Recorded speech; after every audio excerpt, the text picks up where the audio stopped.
तो आज हम एक ऐसी किताब के पन्ने पलट रहे हैं जिसका शीर्षक है धैर्य। इसके लेखक हैं साधक जामवंत। अब देखिए, हम सब धैर्य शब्द का इस्तेमाल तो करते हैं, पर ज्यादातर इसका मतलब क्या समझते हैं? इंतजार करना। हाँ, इंतजार करना या फिर कुछ ना करना। लेकिन ये किताब इस सोच को मतलब पूरी तरह से पलट देती है। बिल्कुल। ये धैर्य को एक निष्क्रिय गुण नहीं मानती, बल्कि एक बहुत ही सक्रिय और शक्तिशाली आध्यात्मिक साधना के रूप में देखती है। बिल्कुल। और लेखक ने इसकी प्रेरणा जो ली है वो भारत के संतों से, ज्ञानियों से और श्रीमद् भगवत गीता और पतंजलि योग दर्शन जैसे बहुत गहरे ग्रंथों से ली है। तो आज हमारी इस पड़ताल का मकसद यही समझना है कि धैर्य का असली मतलब क्या है और इसे हम अपनी बाहरी और खास तौर पर भीतरी चुनौतियों का सामना करने के लिए एक औजार की तरह कैसे इस्तेमाल कर सकते हैं। चलिए तो फिर इस पड़ताल में उतरते हैं। सबसे पहले किताब के हिसाब से धैर्य है क्या? ये सिर्फ सब्र तो नहीं है। नहीं, बिल्कुल नहीं। लेखक इसके कई आयाम बताते हैं, जैसे चित्त की स्थिरता, संकट में ना घबराना, उतावलेपन से दूर रहना और सबसे जरूरी आत्मनियंत्रण। और यहीं पर एक बहुत दिलचस्प बात सामने आती है। हाँ। लेखक प्रगति यानी प्रोग्रेस उसकी परिभाषा ही बदल देते हैं। बिल्कुल। उनके लिए प्रगति का मतलब ज्यादा पैसा या सुविधाएं जमा करना नहीं है, बल्कि वो कहते हैं आत्मविश्वास और आत्मबल से युक्त शांत चित्त जीवन की ओर अग्रसर होना। वाह! यानी मन की शांति ही असली तरक्की है। मन की शांति की बात आते ही मुझे महाभारत का वो सीन याद आ जाता है जहां अर्जुन श्री कृष्ण से एक बहुत ही मानवीय और गहरा सवाल पूछते हैं। ये गीता के 6 अध्याय से है। हाँ, वो पूछते हैं, हे श्री कृष्ण, जो साधक श्रद्धा तो रखता है पर जिसका मन भटक गया है, वो योग सिद्धि को प्राप्त न करके किस गति को प्राप्त होता है? और वो आगे ये भी कहते हैं, कहीं वो छिन्न भिन्न बादल की तरह नष्ट तो नहीं हो जाता।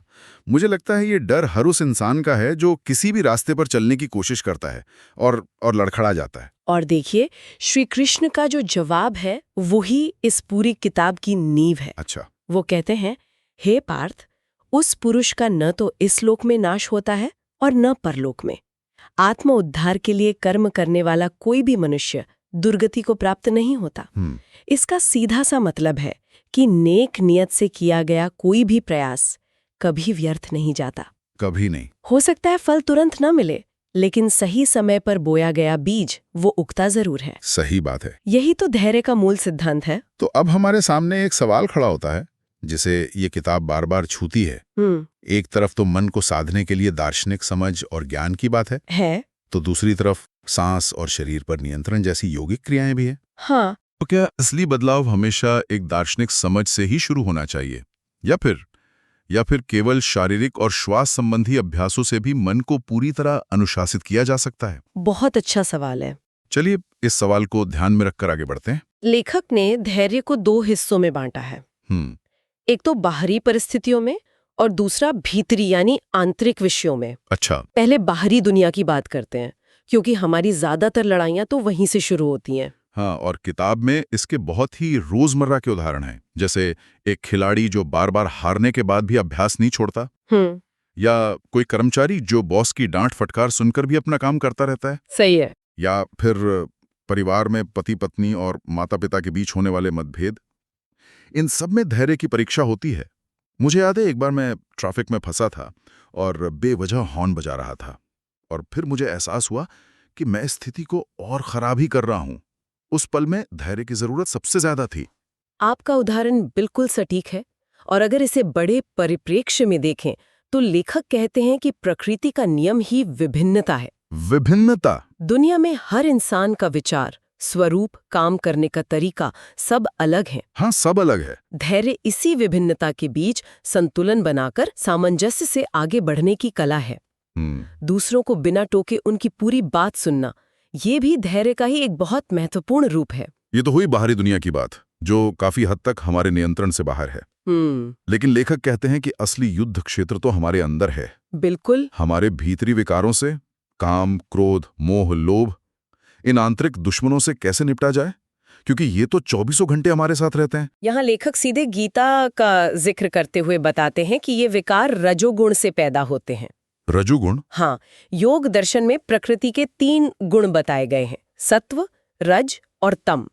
रजोगुण का मतलब है बेचैनी, बहुत ज्यादा सक्रियता और वासना की ऊर्जा। अच्छा। जब ये ऊर्जा अनियंत्रित और दिशाहीन हो जाती है तो ये काम और क्रोध जैसे शक्तिशाली विकारों का रूप ले लेती है, जो हमारी बुद्धि पर एक तरह से पर्दा डाल देते हैं। और किताब में इन विकारों का शरीर पर पड़ने वाले असर के बारे में भी बहुत साफ बताया गया है। जब काम या क्रोध का तीव्र विचार आता है तो दो चीजें तुरंत होती हैं। क्या? एक तो हमारी सांस की गति बहुत तेज हो जाती है और दूसरा पूरे शरीर में एक तेज कंपन या स्पंदन महसूस होता है। हाँ, ये तो हम सबने महसूस किया है, बिल्कुल। और यहीं पर लेखक एक बहुत ही व्यवहारिक, मतलब एक शारीरिक समाधान देते हैं जो योग पर आधारित है। अच्छा, क्या है वो? वो कहते हैं कि जब भी ये तीव्र विकार उठे तो साधक को 3 कदम उठाने चाहिए। ओके। पहला, गुदा मार्ग को तुरंत संकुचित करें। दूसरा, सांस को अंदर या बाहर जहां भी है वही रोक दे, मतलब कुंभक करें। अच्छा। और तीसरा, एक साक्षी या दृष्टा भाव में रहकर शरीर में हो रहे उस कंपन को सिर्फ देखें, उसमें बहे नहीं। ये सुनने में तो बहुत सरल लगता है, लेकिन इसके पीछे का विज्ञान क्या है? मतलब ये काम कैसे करता है? ये एक बहुत गहरी योगिक क्रिया है जिसका संबंध मूल बंध से है। मूल बंध? हाँ, इसका सिद्धांत यह है कि काम और क्रोध जैसी तीव्र भावनाएं शरीर की ऊर्जा, जिसे हम प्राण कहते हैं, उसको नीचे की ओर और बाहर की ओर धकेलती हैं। हम बिखर जाते हैं एक तरह से। हाँ, बिखर जाते हैं।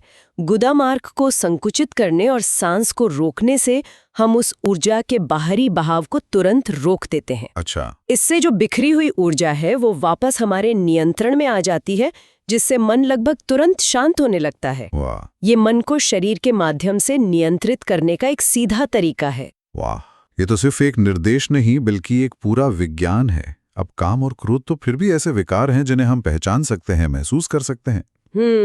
लेकिन किताब एक और ज्यादा सूक्ष्म और शायद ज्यादा खतरनाक विकार की ओर इशारा करती है, मोह, अटैचमेंट। और इसके लिए महाभारत से अर्जुन का उदाहरण सबसे सटीक है। ये वही अर्जुन है जिन्होंने देवालोक में अप्सरा उर्वशी के प्रस्ताव को भी ठुकरा दिया था। सही बात है। मतलब उनमें काम पर विजय पाने की क्षमता थी, लेकिन वही महावीर अर्जुन युद्ध के मैदान में अपने परिवार और गुरुजनों के प्रति मोह में फंसकर हथियार डाल देते हैं। इससे पता चलता है कि मोह काम क्रोध से भी ज्यादा जटिल और गहरा है। द्रोणाचार्य और धृतराष्ट्र जैसे ज्ञानी भी पुत्र मोह के कारण ही धर्म और अधर्म का भेद नहीं कर पाए। तो इस गहरे और जटिल मोह से निकलने का रास्ता क्या है? अगर ये काम क्रोध से भी ज्यादा शक्तिशाली है तो क्या इसके लिए कोई शारीरिक क्रिया काम कर सकती है? लेखक के अनुसार नहीं। मोह का मूल कारण है अज्ञान, जो तमोगुण से पैदा होता है। तमोगुण का अर्थ है जड़ता, अंधकार, विवेकहीनता। ये हमें सच और झूठ का फर्क नहीं समझने देता। इसलिए इसका समाधान शारीरिक नहीं बल्कि ज्ञान और विवेक के स्तर पर है। इसके लिए 2 उपाय बताए गए हैं। पहला, श्रीमद् भगवद गीता का नियमित अध्ययन और चिंतन, क्योंकि पूरी गीता ही अर्जुन के मोह से शुरू होकर ज्ञान में खत्म होती है। बिल्कुल। और दूसरा, सृष्टि के क्षणभंगुर यानी नश्वर स्वभाव पर बार बार विचार करना कि यहाँ कुछ भी स्थायी नहीं है। मोह तो अपनों से जुड़ा है, लेकिन एक और भावना है जो हमें दूसरों से महसूस होती है, खासकर अपने बराबर वालों से, और वो है ईर्ष्या। लेखक इसे सीधे सीधे आज की दुनिया की सबसे बड़ी सच्चाई यानी कंपटीशन से जोड़ते हैं। हाँ, और इसे समझाने के लिए वो कूप मंडूक यानी कुएं के मेंढक की कहानी सुनाते हैं। अच्छा, एक मेंढक जो कुएं में ही पैदा हुआ और पला बढ़ा, वो उसी को पूरी दुनिया समझता था। एक दिन समुद्र से एक मेंढक उस कुएं में आया और उसने समुद्र की विशालता के बारे में बताया। ये सुनकर कुएं का मेंढक उस पर विश्वास नहीं करता, बल्कि उससे ईर्ष्या करने लगता है और उसे झूठा साबित करने की कोशिश करता है। ये कहानी तो आज के दौर में बहुत सटीक बैठती है, चाहे वो ऑफिस का माहौल हो या सोशल मीडिया। बिल्कुल। जहां हम दूसरों की सफलता देखकर जलते हैं। बिल्कुल। ईर्ष्या का मूल कारण यही संकीर्ण सोच और सीमित दृष्टिकोण है। इसका समाधान है अपने लक्ष्य को बड़ा बनाना। मतलब? जब हमारा लक्ष्य सिर्फ व्यक्तिगत लाभ ना होकर समाज या राष्ट्र का कल्याण बन जाता है, तो प्रतिस्पर्धा अपने आप सहयोग में बदल जाती है। सही बात है। तब दूसरे की सफलता खुशी देती है, ईर्ष्या नहीं। लेखक कहते हैं कि एक सच्चे साधक की प्रतिस्पर्धा किसी और से नहीं बल्कि अपने ही आलस्य और प्रमाद से होती है। किताब में इसके बाद कुछ और विकारों पर भी बात की गई है, जैसे भय, नशा और अहंकार। भय की बात करें तो इसका मूल कारण क्या बताया गया है? भय का मूल कारण है अपने अहम भाव, यानी अपनी पहचान को खोने का डर। अच्छा। चाहे वो मृत्यु का भय हो या नौकरी खोने का या अपमान का, हर भय के केंद्र में मैं खड़ा है। यहाँ लेखक भय और सावधानी के बीच एक बहुत जरूरी फर्क बताते हैं। हाँ, ये जरूरी है। सड़क पर गाड़ी देखकर रुक जाना या हिंसक जानवर से दूर रहना भय नहीं, सावधानी है, ये विवेक है। तो इस भय से मुक्ति का क्या उपाय है? किताब में एक बहुत ही अनोखा उपाय बताया गया है, शमशान में रहकर साधना करना। ये सुनने में तो बहुत प्रभावी लगता है, पर क्या ये आज के समय में हर किसी के लिए व्यावहारिक है या सुरक्षित है? क्या इसका कोई और सांकेतिक या मानसिक विकल्प भी हो सकता है? आपने बहुत सही सवाल उठाया। ये एक प्रतीकात्मक उपाय है। इसका असली मकसद शमशान जाना नहीं, बल्कि मृत्यु के बोध को गहरा करना है। जब हमें ये एहसास गहराई से हो जाता है कि शरीर और ये पहचान एक दिन खत्म हो जाएगी, तो छोटी छोटी चीजों का डर अपने आप खत्म हो जाता है। सही है। तो इसका आधुनिक विकल्प ये हो सकता है कि हम हर रोज कुछ पल बैठकर जीवन की नश्वरता पर ध्यान करें। यही मानसिक शमशान साधना है। अब आते हैं नशे पर, और ये बात मुझे बहुत प्रभावित कर रही है कि लेखक सिर्फ शराब या ड्रग्स की बात नहीं करते, नहीं, बल्कि मोबाइल की लत को भी नशा मानते हैं। हम अक्सर नशे को सिर्फ पदार्थों से जोड़कर देखते हैं, लेकिन ये परिभाषा तो हमारे रोजमर्रा के व्यवहार पर भी लागू होती है। निश्चित रूप से। लेखक के अनुसार किसी भी चीज की आदत लग जाना जिसके बिना हम बेचैन हो जाएं, वही नशा है। इससे बाहर निकलने के लिए 3 चीजें जरूरी बताई गई हैं। पहला, दृढ़ संकल्प। दूसरा, बुरी संगति को छोड़ना, क्योंकि नशा अक्सर संगत से ही फैलता है। उनको खाली नहीं छोड़ना, बल्कि उसे ध्यान, सत्संग या किसी रचनात्मक सेवा कार्य में लगाना। और अब बात करते हैं उस विकार की जिसे किताब में सभी विकारों का पितामह यानी दादाजी कहा गया है, अहंकार। बिल्कुल। अहंकार से ही राग यानी लगाव और द्वेष यानी घृणा पैदा होते हैं।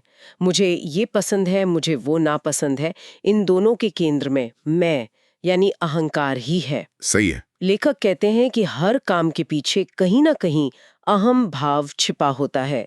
यहाँ तक कि मैं ध्यान कर रहा हूँ या मैं बहुत ज्ञानी हूँ, ये सोचना भी एक सूक्ष्म सात्विक अहंकार है। लेकिन एक सवाल है, क्या सेवा करने से भी मैं एक सेवक हूँ का अहंकार पैदा नहीं हो सकता? हो सकता है। मैंने कई लोगों को देखा है जो सेवा करके और ज्यादा अहंकारी हो जाते हैं। लेखक इस सूक्ष्म अहंकार से बचने का कोई तरीका बताते हैं।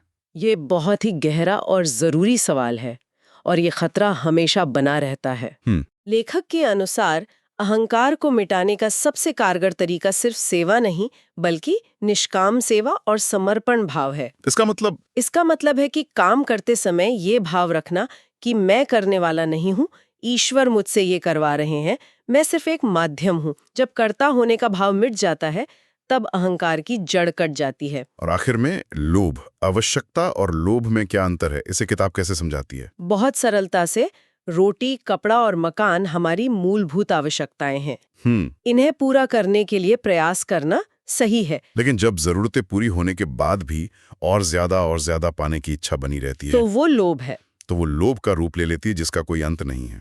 किताब के आखिर में भारतीय और पाश्चात्य दर्शन को लेकर एक बहुत बड़ी बात कही गई है। हाँ, लिखा है कि पाश्चात्य दर्शन का आधार स्वर्ग पाने का लोभ और नर्क का भय रहा है, जबकि भारतीय दर्शन का आधार विवेक और वैराग्य से मोक्ष प्राप्त करना रहा है। ये एक बहुत बड़ा अंतर है। क्या इसका मतलब ये है कि एक दर्शन बाहरी इनाम और सजा पर आधारित है, जबकि दूसरा भीतरी समझ और मुक्ति पर? आपने बिल्कुल सही समझा। ये एक मौलिक अंतर है।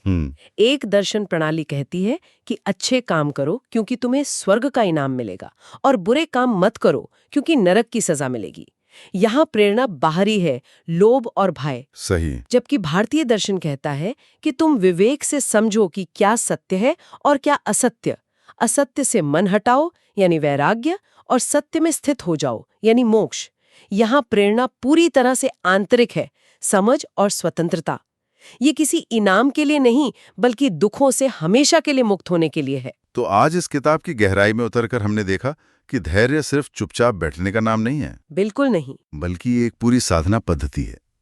ये बाहरी दुनिया में लोगों और परिस्थितियों के साथ संतुलन बनाने से शुरू होती है और फिर काम, क्रोध, मोह, लोभ जैसे हमारे गहरे भीतरी विकारों पर विजय पाने तक जाती है। इसका सार यही है कि सच्चा धैर्य कोई निष्क्रिय इंतजार नहीं, बल्कि आत्मजागरूकता, विवेक और निष्काम कर्म पर आधारित एक सक्रिय अभ्यास है।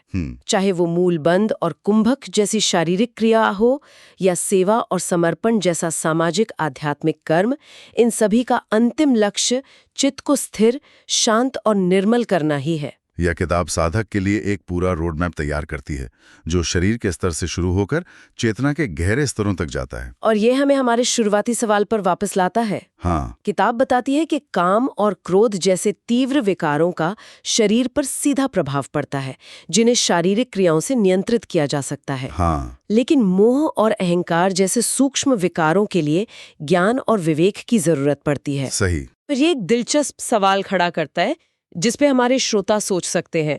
क्या शरीर और मन एक दूसरे को साधने में सहयोगी हैं? क्या हमें दोनों रास्तों पर एक साथ चलने की जरूरत है? शरीर को साधने के लिए हठ योग और मन को साधने के लिए ज्ञान योग, या फिर एक रास्ता दूसरे पर हमेशा भारी पड़ता है? ये सोचने वाली बात है।